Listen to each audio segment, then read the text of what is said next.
Quando eu me converti, eu tinha muita mistura, né, de religião, que eu vim do catolicismo, depois vim também juntou as doutrinas esotéricas, espiritualistas e tudo mais.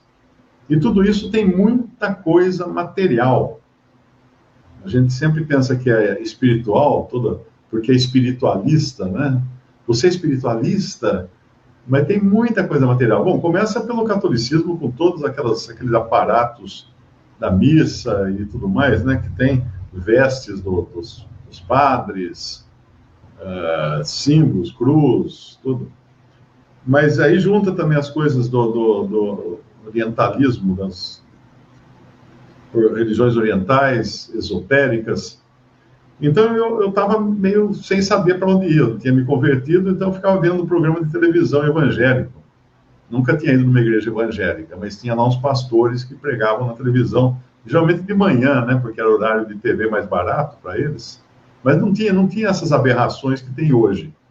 Não tinha. Realmente, tinha alguns lá que pregavam o evangelho bem simples, bem puro. Não tinha essa pedição de dinheiro. Isso aí veio bem depois.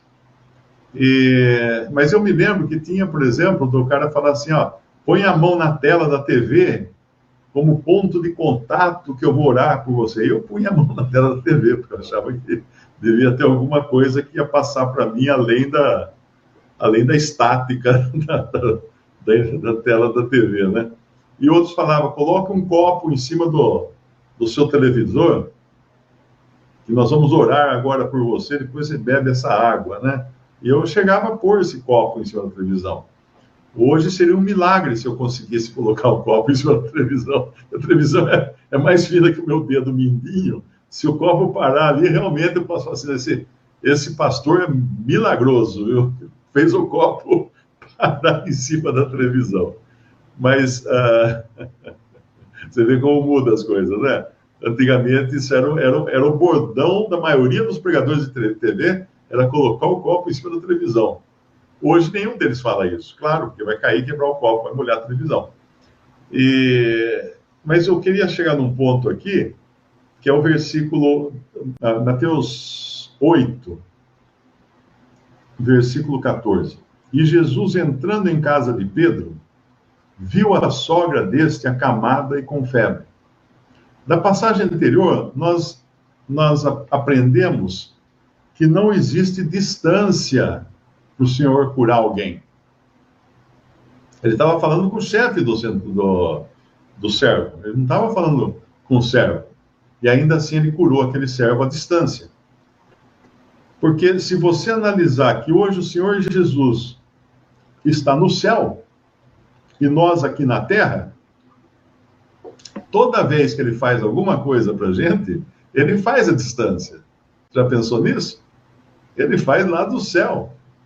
E quando nós entramos no céu em oração, nós viajamos para uma outra esfera, que é a presença do Senhor no céu. Nós entramos em batalha também com os seres espirituais nos lugares celestiais.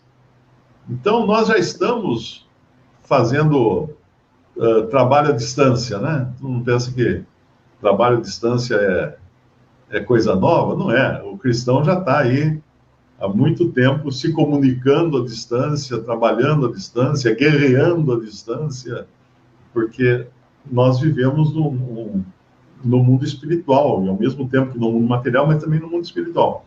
Então, no versículo 14, e Jesus entrando em casa de Pedro, viu a sogra deste acamada e com febre. Aqui não foi a sogra de Pedro que viu Jesus, ele viu. Ele sabe que você está enfermo, ele sabe que eu estou enfermo, ele sabe que você está passando uma necessidade, ele sabe que eu estou passando um problema, ele vê. Tem uma outra passagem que ele cura também, eu acho que é um paralítico, né? Ele viu o paralítico e sabia quantos anos aquele homem estava paralítico. Ele sabia, o homem não era amigo dele, não era vizinho dele, mas ele sabia tudo a respeito daquele homem. Então ele sabe o que nós estamos passando. Então não preciso contar para ele. Claro que você precisa contar, porque ele vai você vai demonstrar confiança nele de que ele pode resolver o seu problema. Sem precisar acender vela, sem colocar copo de água em cima da televisão, sem fazer qualquer outra coisa, sem pôr a mão na tela, para fazer um ponto de contato, nada, nada. Ele sabe, esse é o nosso Senhor. E entrando em casa de Pedro, viu a sogra de Pedro desse acamada e com febre. Então aqui Pedro, que os católicos consideram como sendo o primeiro papa, era casado, né? Devia ter filhos também. Se bem que durante a Idade Média o que mais tinha era papa com filho, né? E não só na Idade Média. Tem uma... Eu me lembro quando eu me converti, nos anos 80, eu comprei um livro que falava, era um livro escrito por uma mulher, que ela era uma das 7 filhas e filhos de um padre, a autora do livro. E ela falava sobre o catolicismo, como é que era dentro do catolicismo e tal.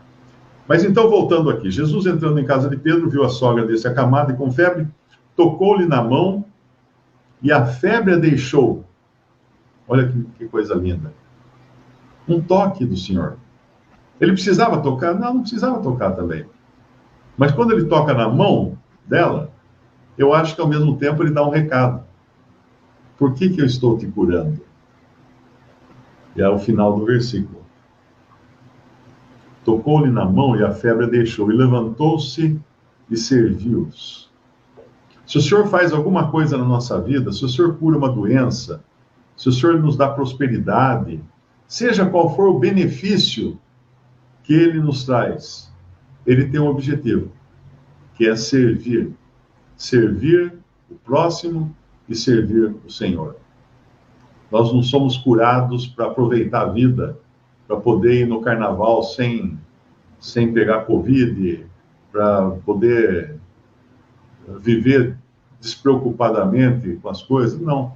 Se o Senhor nos provê de saúde, de meios, de recursos, de família, de filhos, o objetivo é que a gente possa servi-lo e servir também o próximo. Esse é o objetivo. Ele toca na mão. O Senhor toca na nossa mão. A mão é o que nós usamos para fazer as obras, as boas obras, né? Então ele toca na mão e ele nos prepara para o serviço.